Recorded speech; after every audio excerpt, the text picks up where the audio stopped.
Ezekiel, book of Ezekiel, chapter 40.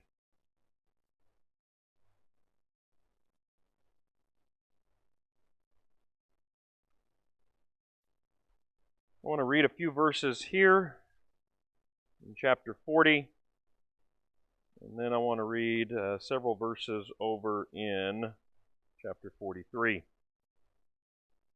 So let's start in Ezekiel 40, verse 1. In the 25th year of our exile, at the beginning of the year, on the 10th day of the month, in the 14th year after the city was struck down, on that very day the hand of Yahweh was upon me, and He brought me to the city. In visions of God, He brought me to the land of Israel and set me down on a very high mountain on which was a structure like a city to the south. When He brought me there, behold, there was a man whose appearance was like bronze, with a linen cord and a measuring reed in his hand, and he was standing in the gateway. The man said to me, Son of man, look with your eyes and hear with your ears, and set your heart upon all that I will show you, for you were brought here in order that I might show it to you. Declare all that you see to the house of Israel. Now to 43, and let's pick up the reading in verse 1. Ezekiel 43, 1. Then he led me to the gate facing east, and behold, the glory of God, the glory of the God of Israel, was coming from the east, and the sound of His coming was like the sound of many waters, and the earth shone with His glory. And the vision I saw was just like the vision that I had seen when He came to destroy the city, and just like the vision I had seen by the Kibar Canal. And I fell on my face, as the glory of Yahweh entered the temple by the gate facing east. The Spirit lifted me up and brought me into the inner court, and behold, the glory of Yahweh filled the temple. While the man was standing beside me, I heard one speaking to me out of the temple, and he said to me, Son of man, this is the place of my throne, and the place of the soles of my feet, where I will dwell in the midst of the people of Israel forever. And the house of Israel shall no more defile my holy name. Neither they nor the kings by their whoring, and by the dead bodies of their kings at their high places, by setting their threshold by my threshold, and their doorposts beside my doorposts, with only a wall between me and them. They have defiled my holy name by their abominations that they have committed, so I have consumed them in my anger. Now let them put away their whoring and the dead bodies of their kings far from me, and I will dwell in their midst forever. As for you, son of man, describe to the house of Israel the temple, that they may be ashamed of their iniquities, and they shall measure the plan.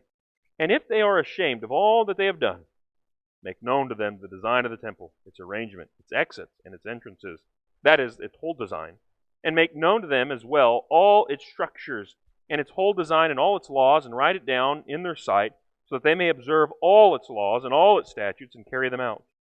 This is the law of the temple. The whole territory on the top of the mountain all around shall be most holy. Behold, this is the law of the temple. Let us pray.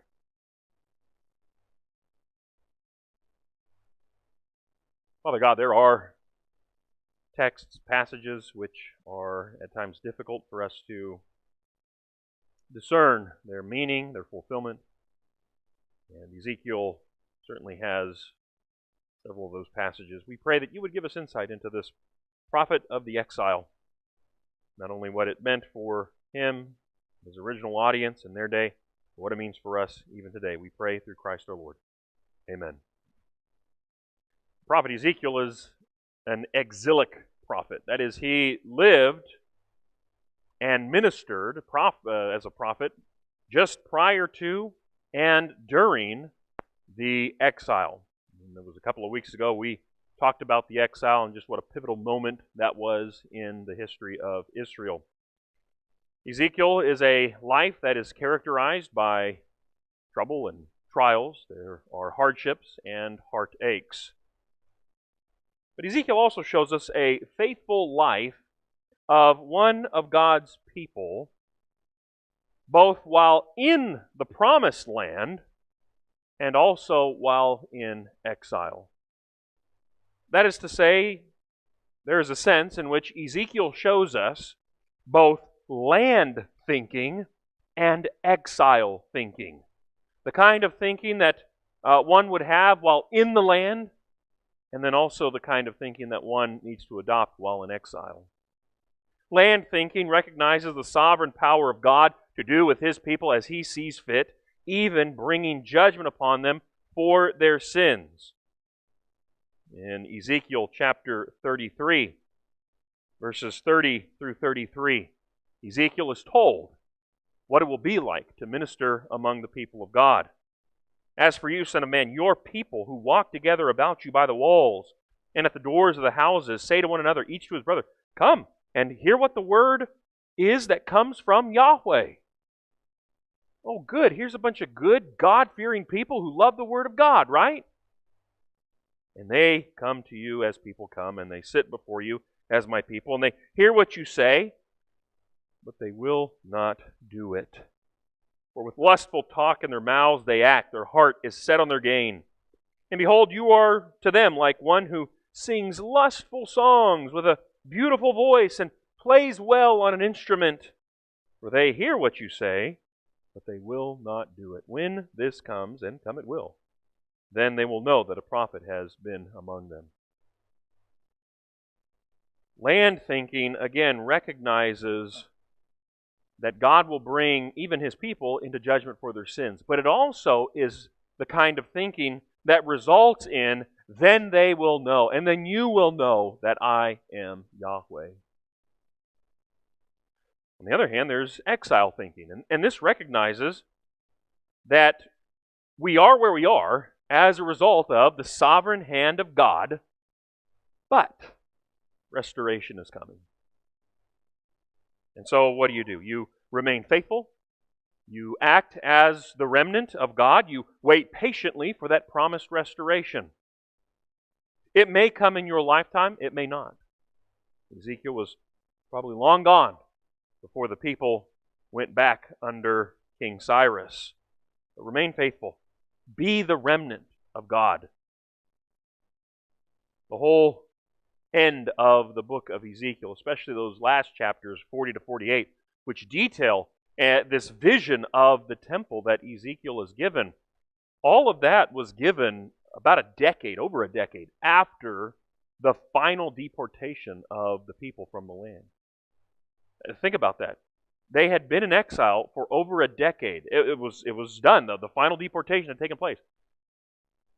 And that is when Ezekiel is given this vision of this temple. It's a promise of restoration by God Himself. God saying, I'm going to dwell even in the midst of my people.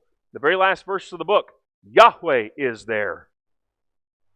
That's the exile thinking that Ezekiel is called upon to adopt, that the people, the remnant, called upon.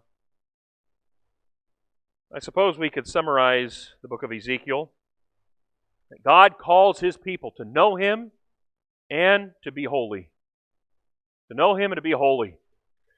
The book of Ezekiel the prophet, his lifetime, we're going through this study from eternity to eternity, and we've come all the way from the beginning of time itself, all the way down to the 6th century BC, and especially the early part of the 6th century BC. And again, we're still in that exile period. And Ezekiel, again, he is involved. He lives in the land prior to the exile, and then he himself goes into exile, taken off over into Babylon. The way the book itself is structured, it can be divided up into 3 major sections. Chapters 1 through 24 are various predictions by Ezekiel of the coming destruction of Jerusalem. It's going to happen. And Ezekiel sees visions about God, His glory leaving the temple. He is called to kind of do play acting object lessons of the coming destruction, about how there's going to be a siege laid against Jerusalem. And so you have a number of those predictions. And then you get into chapters 25 to 32 of the book, and you have several prophetic judgment oracles that are given to the foreign nations that surround Israel. And Moab and Ammon and Philistia and Egypt especially. God places the bullseye on them and says, judgment's coming for you also. And then chapters 33 to the end of the book are promises of restoration. That after the exile is done, you have that lengthy treatment of the vision of the temple of God. And again, that's all promise of God restoring the fortunes of His people after the exile. Of course, for us, well, there's more there than meets the eye, and we'll talk about that in a few minutes. The key phrase in the book of Ezekiel is, "Then they will know that I am Yahweh." That phrase shows up over 60 times in the book. It depends on who you ask. Anywhere from 62 to 65 is the number that I ran across, but over 60 times. And in a 48-chapter book, that's more than one per chapter, of course. It is a dominant theme in the prophecy of Ezekiel. But it's not just the people of God who are going to receive this message, not just Judah, that are going to know that I am Yahweh, that Yahweh is God. But also, all those foreign nations, we have those judgment oracles, chapters 25 to 32, even they are going to know that I am Yahweh. Notice just a couple of examples. 25 verse 11, this is the end of a judgment oracle against Moab and Seir. And God says, "Then I will execute judgments upon Moab, then they will know that I am Yahweh." So Moab, that's a foreign nation, not the people of God, and yet they will know that He is Yahweh. Philistia, at the end of the chapter here, verse 17, "I will execute great vengeance on them with wrathful rebukes. Then they will know that I am Yahweh when I lay my vengeance upon them." Philistia is going to know it too. And on it goes. There's verse after verse of this in these chapters where even these foreign nations are going to know the one true and only God. They will recognize Yahweh is the only true and living God. They will acknowledge that He is the all-powerful God. They will see that He is the one who controls the destinies of nations and people groups. They will see that all their so-called gods are really no gods at all, and that there is only one true God. They will know that I am Yahweh. Knowledge, and even the saving knowledge of Yahweh going out. And then, of course, you have that temple vision that concludes the book, chapters 40 to 48. And there are several things in Ezekiel's prophecy, the whole book itself. It's difficult to pinpoint their exact meaning, and sometimes it gets very graphic. Chapters, 16, and I think it's 21. I mean, those are tough to read. And there are also prophecies which can be difficult to pinpoint exactly their fulfillment. And I think the temple vision is one of those. It can be a bit enigmatic. Just part of the reason it can be difficult to pinpoint the fulfillment is based on how one interprets prophetic literature and interprets prophecy generally, and then applies it to these chapters. For example, if you're looking for a literal fulfillment, you may run into problems. There are a number of problems. Usually, the way that those who interpret prophecy literally will take chapters 40 to 48 is they will see it as yet future, even for us, not just future for Ezekiel and the remnant in captivity, but even future for us, 2,500 years in the future. And it's yet to be fulfilled. It will be fulfilled during the millennial reign of Christ, when He comes and brings His kingdom here on earth. The Jewish people all go back to Zion. They're going to build this new temple, and they're going to restore the sacrifices in the Levitical system and all of this. Well, several problems arise. Number one, I think a literal interpretation of the millennial reign of Christ it's suspect at best. They pull that from Revelation 20. So now you're sandwiching Ezekiel 40 to 48 with Revelation 20, and that has problems with it. Well, then what is going on with that millennial reign? For another time. But suffice to say, I call that questionable. I call it suspect at best. But then even if I grant, okay, fine, millennial reign and premillennialism and all that, you still run into problems here because, think about it, the Jewish people are going to go back to the land after the exile is over. One of the things they do is they build the second temple. And that's the temple that's going to stand all the way until Jesus through his life, and then in 70 AD, that's when it's destroyed. So you have that period where you have this second temple, but then Jesus, of course, shows up, and he's talking about, no, it's not going to be that mountain or there or that. When it comes to worshiping God, we're going to be the temple, and we are, the church. There's no physical temple that we have to go to over in the land or anywhere. We're the temple of God now. So you have this period of temple and then no temple. And then, again, assuming Revelation is talking about heaven, we're told specifically in chapter 21, there's no temple there. Because God, He's all we need when we get there. So no temple here during the church age, no temple in heaven, but then we got a sandwich in there, that millennial reign of Christ, where you have a physical temple again? Just no sale for me. That doesn't, and then the problem's only confounded when we consider that all those sacrifices and the Levitical priesthood is going to be reinstated. That's talked about here in chapter 43. It includes the sin offering, by the way. The sin offering is specifically named. But the writer of Hebrews is clear. The sacrifice of Christ fulfilled all of that. His priesthood is greater, and so there's no need for these sacrifices. Jesus' sacrifice is one time for all time. So again, if we're arguing for a yet future literal fulfillment of this temple here in Ezekiel, with the sacrifices and this priesthood reinstated, you got a lot to explain there, right?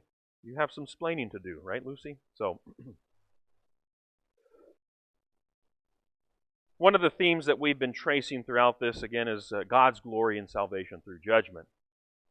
And Ezekiel is clear. God brought judgment upon His people, but it was for the purpose, it was to result in saving knowledge of who He is for His people. Then you will know that I am Yahweh.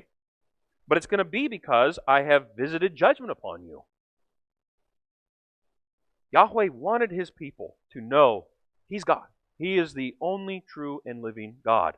And I'm persuaded the exile, historically we can look back, it looks like it did the trick. Idolatry was not a problem for the Jewish people after the exile. And so God was glorified in teaching His people saving knowledge of who He was through judgment. God glorified in salvation through judgment. In fact, there's a sense in which, according to Ezekiel, fully knowing Yahweh, His character, His nature, it's actually only attained when we can see that His desire to save is what is in back of His judgment and His acts of judgment. And so when we see God saving through judgment, then you shall know I am Yahweh. We'll know who He really is, and He's glorified when we have that full knowledge of who He is. Now, spend some time working through the faulty ideas that are associated with the Temple of Ezekiel that he sees here and interpreting prophecy in a certain way. Well, then what do we do with it? What do we do with it? There was a sense in which it was, how shall we say, partially fulfilled. I mean, the people of Israel did go back to the land and they did build the temple. It wasn't according to all the specifications that are in here, but it was there. And so, to a degree, their fortunes are restored. But as we talked about before, there's always that nagging thought in the back of the Jewish people's mind that, I just don't think we've fully arrived yet. And you even get some of that in Paul's writing to a degree before he really pours on the gospel, as it were, and says, see, Christ and the land and the seed and all of it. Christ has fulfilled all this. And so I do believe that there is a sense in which this temple of Ezekiel that he sees here, in all of its grandeur, all of its glory, all of its majesty, is intended to communicate something of what Christ will accomplish and what he did accomplish when he came. And so with that, what can we pull from this temple? What instruction can we receive from it since we are God's temple today? How are we to live? Well, look again here at chapter 40. There in verse 3, Ezekiel is met by this man. I think he's probably an angel. That's what it would seem, just based on the description here. He's very bronzed, right? I don't think there's George Hamilton meeting in there, right? But also the fact that he's carrying this reed, and if you do the math, and if I did the math correctly, the reed was 6 cubits, but the cubit that they're using is a cubit and a handbreadth, which ends up being about 21 inches. And so 6 of those, net, what you get is 10.5 feet. A 10.5 foot pole, that was the reed. You have this guy carrying around that 10.5 foot pole and measuring stuff with it, that reed. So again, I think this is an angelic being that Ezekiel's full of angelic encounters. But then you get to verse 5, and you begin to work through this here. And what is described here is a wall, verse 5. And behold, there was a wall all around the outside of the temple area, in the length of measuring reed in the man's hand, 6 long cubits, which is a cubit and a handbreadth, as I mentioned. So he measured the thickness of the wall, 1 reed, and the height, 1 reed. And that reed, again, 10.5 feet. So that wall is 10.5 feet thick. It's 10.5 feet tall. The wall was utilized in order to indicate separation. There's a wall all the way around this new temple. So it was separated from the rest. And we talked about how there were degrees of separation, how it started off in the most holy place in the temple, and then you had the holy place just outside the most holy place in the temple. And then from the temple you had courts outside of that, and then you had tribes that surrounded the temple and the court. And then everything outside of the land, the promised land, that was where chaos and death reigned, right? But here you have the separation caused by this wall that is there. And so the idea is everything good and holy and righteous is inside the wall where the temple is. Everything outside of the wall is what is evil and bad, unholy, at least common, right? And so you do have this separation, this holy perimeter, if you will. Make no mistake, the temple was large enough to include all of humanity. In fact, we're going to talk about the access points here in a moment, which I think point to that fact. It's large enough, God's temple, large enough to include all of humanity. And yet, whatever is unholy or corrupt or selfish or evil, all of that is excluded from the presence of holy God, where He dwells in His temple. So the wall, it symbolizes separation. It excludes, but it also includes all the things that God desires. The holy is separate from the unholy. The good is separate from the evil. And so, as God's temple today, and we are to be holy. We are to be separate from evil, free from those deeds which defile the temple of God. In fact, one of the things Paul affirms, your body is the temple. And so therefore you need to conduct yourself in a way that is holy unto God. And when we are free from evil, we can glorify God as we aim to be holy as He is holy. Now we hear a bit of Peter, right, as he quotes from Leviticus in 1 Peter chapter 1, which, by the way, is an exilic document. 1 Peter is all written to elect exiles that are dispersed all over. Separation. Yes, there is to be a separation between that which is holy and that which is unholy. But again, God's temple is large enough to include everyone. And so you have access points all the way around that perimeter. All the way around you have various access points that come in through that substantial wall around the temple in Ezekiel's vision. For example, if you just keep reading here in chapter 40, you get to verse 6. Then he went to the gateway facing east. So this is the east gate. Going up its steps, which, by the way, going up its steps, that's an interesting thing. You got to go up steps in order to get up. And so there's progression, if you will. And he measured the threshold of the gate 1 reed deep. So the threshold of the gate is substantial as well. It's 10.5 feet also, right? So very substantial gate here, large enough for folks to come in. But then also, you come to the end of the book in chapter 48, verses 30 and following, and you read how there are actually 12 other gates, 3 on all 4 of the sides of that wall. 12 access points. And they're named for the various tribes of Judah, which is very fascinating because this is echoed in the book of Revelation. I've said before that the key to unlocking the 66th book of the Bible are the other 65. And so there's clear allusion here. But you have all these gates. So all these, and they're facing in all directions, north, south, east, west. And the idea is people from anywhere can come and enter into the temple. So this has an international scope, that it goes beyond even the 12 tribes, but it goes to people from all tribes everywhere, all people groups, all nations, all languages can find their way into even the presence of God. All these nations coming up to the temple. Kind of like what you read about in other prophets, like Isaiah. We have the nations coming up to the mountain of Yahweh and things like that. There is a caveat, though. In chapter 44 and verse 9, Ezekiel 44:9, thus says the Lord Yahweh, no foreigner, uncircumcised in heart and flesh, of all the foreigners who are among the people of Israel, shall enter my sanctuary. Notice the caveat. No foreigner, uncircumcised in heart and flesh. All rebels and all pagans who refuse to bow the knee to Lord Yahweh, all of them are not allowed in the temple. So there seems to be a sense in which, while again you have that 10.5-foot east gate, even that seems too narrow for certain individuals who are unwilling to let go of their sins, who want to cling to their sins. They will not find an access point here.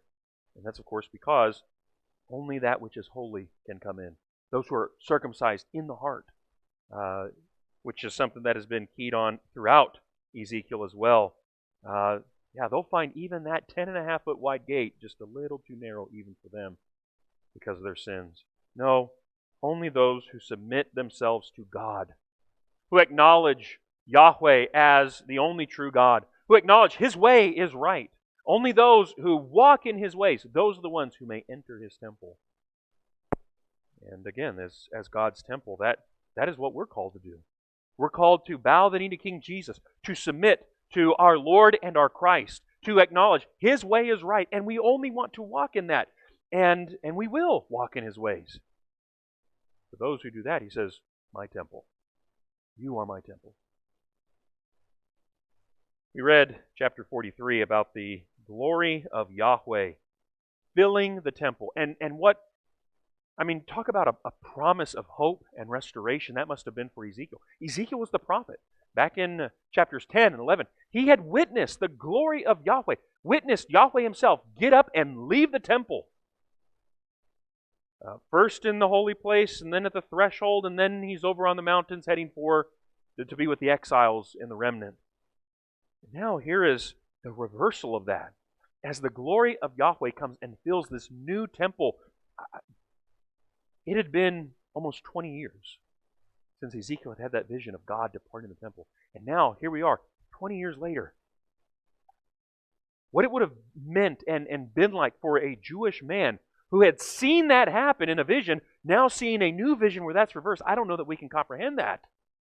Just because of our situation as Gentiles in a different land and not having a physical temple where the presence of God, now you have that all reversed. And it is the glorious presence of God in and among His people. God lives in the midst of His people.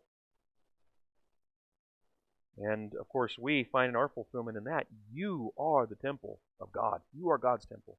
God's temple is holy. 1 Corinthians 6, verse 19, your body is temple, the Holy Spirit within you. You know, there's a sense in which Ezekiel couldn't have fathomed that.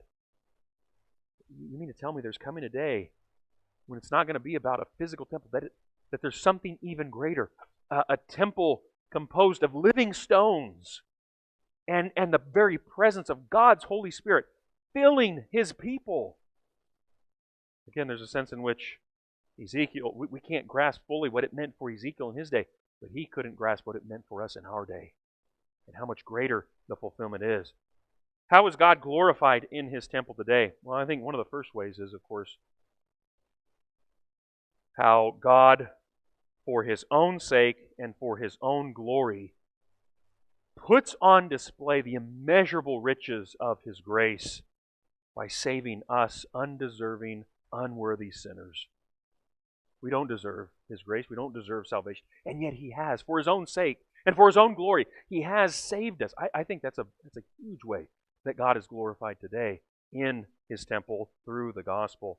But then, as we live for God, I believe God is glorified by our faith in Him, by believing in the Father's goodness toward us, and He is very good to us, by trusting in Christ, in the Son's perfect salvation of us, by having faith in the Holy Spirit's work in us. And then I think about as we minister, as we serve, as we do good works to people in the name of God, in the name of Christ. I think that's another way that God is glorified in His temple today. One very interesting text in all of this prophecy is in chapter 47, where you have this, like a burst pipe or something in the temple is what it seems like at first, right?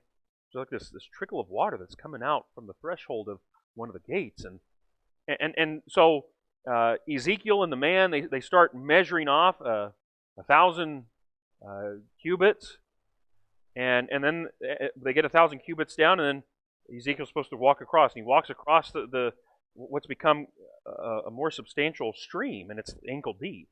And they measure off another 1,000 cubits, and then he tries to cross, and now it's like up to his knees, I believe, and then it's up to his neck the third time they do it, and then by the end he's like, it's a great river that I couldn't even.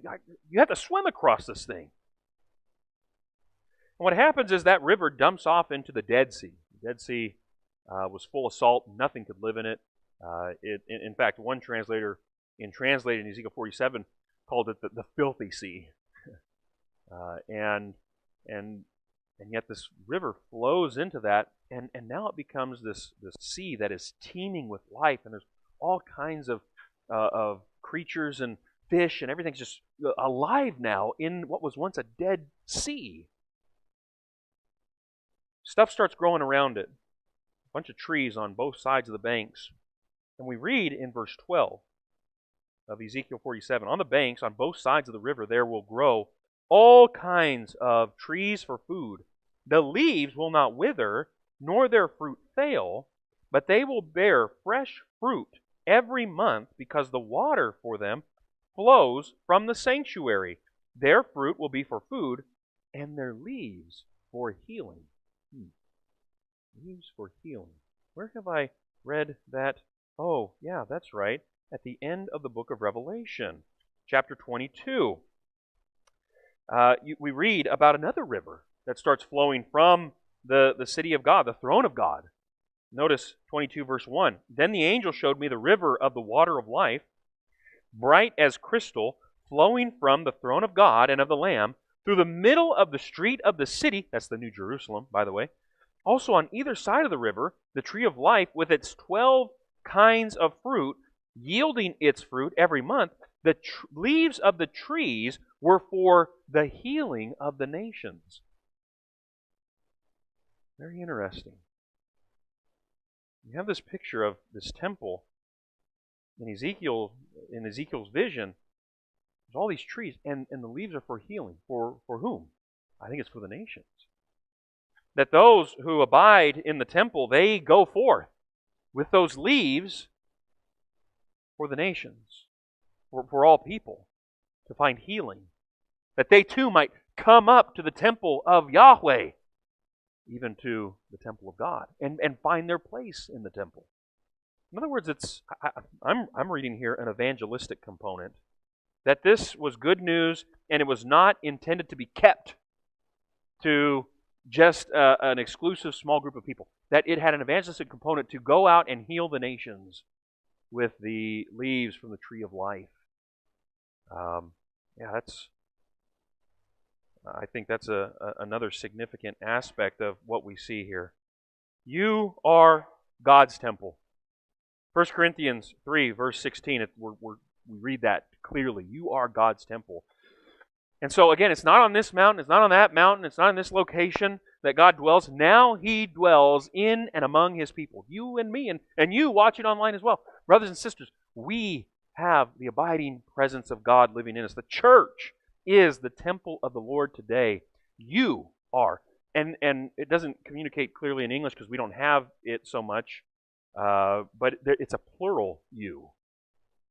Closest we can get is like all y'all are the temple of the Lord, the temple of God, God's temple. It speaks to the fact that collectively we comprise this temple made of living stones. And why is that? Not because of anything that we've done. It's because of Christ's finished work on the cross, because of what He did at Calvary.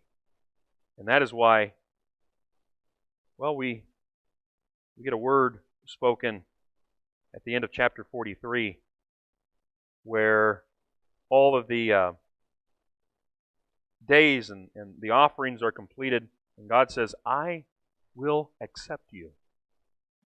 I will accept you. Lord Yahweh declares that. Our God declares that of His temple.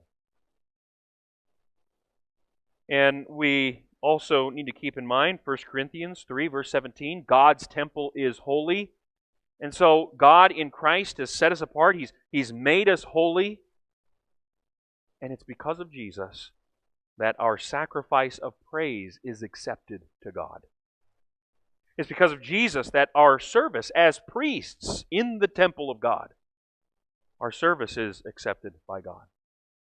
It is because of Jesus that our work and our ministry on behalf of God is accepted by God. It is because of Jesus that our gifts and our offerings are accepted to God. I will accept you. And finally, it's because of Jesus, when our work is done and our life is over, that we are accepted into God's heaven. It's all because of Jesus. All because of Jesus. One more thing. That key phrase, which is a theme throughout the book of Ezekiel, then they will know that I am Yahweh. Brothers and sisters, we know that He is Yahweh. We know that. And yet, we also recognize, there are things in this world that make it difficult to know that and to believe it, and all manner of things that tempt us to turn loose of that truth. I think one big obstacle, of course, is we don't see God, right? Like He's not like standing right here in front of us, right? No person has ever seen God. That's the testimony of Scripture and a common refrain in the Bible. But we know He's the invisible God. We can't see Him. We can't touch Him. We can't hear Him using our various senses, as it were. And yet, let me just remind us that we are those who have tasted and seen that the Lord is good. We belong to the flock of the Good Shepherd, and the Good Shepherd says, my sheep hear my voice. It is true, we may not be able to, through the five senses of perception, be able to see God, and yet, by the eyes of faith, the ears of faith, we are able to see and to hear and to know He is Yahweh. And if it's not the trouble within, it's the trouble without. There's all manner of chaos in this world, and it seems to get worse and worse day by day. Lawlessness leads to more lawlessness. There's all manner of wickedness in this world that seems to go unchecked. Isaiah in his day, he talked about those who called evil good and good evil. And there is a sense in which we know today that there are virtues today that are condemned, and there are vices today which are championed and cheered in the streets even. People seem to do whatever they want. And we kind of look at all this and we go, well, will the judge of all the earth do something? Let alone what's right, but just do something, right? Well, again, we know evil and sin don't win forever. Christ is putting all of His enemies under His feet. Even as we speak, He's doing it. His work of conquering the nations and ruling with His scepter continues every day. Righteousness is vindicated. And the kingdom of our King advances forward. Sometimes in very clear and obvious displays. Other times it's a secret work that isn't always seen. When we look around, though, and we see God punishing the wicked, when He visits judgment upon guilty nations, when He reveals His wrath from heaven on all unrighteousness and ungodliness of people, well, then there is a sense, again, in which we know Yahweh is Lord. We know He is Lord.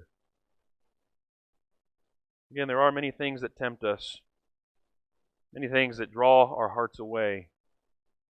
But Ezekiel, the message is a reminder. Then you will know that I am Yahweh. And we do. And we do. Let's commit this to prayer. And then we'll wrap up online and we'll have some more stuff here.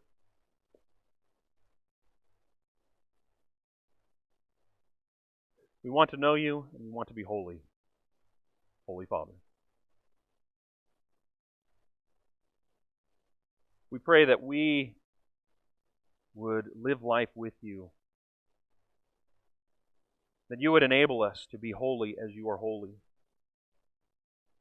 And we also pray, Father, that we would know You better, that we would know You more closely, more dearly. We pray that all the distractions that threaten to distract us from our distractions would never distract us from knowing You, knowing that You are God. We thank You for Your messenger, Ezekiel. We're thankful for Your word this evening. We pray that we would live up to the high and holy calling You have set before us. We pray all of this through Christ our Lord. Amen.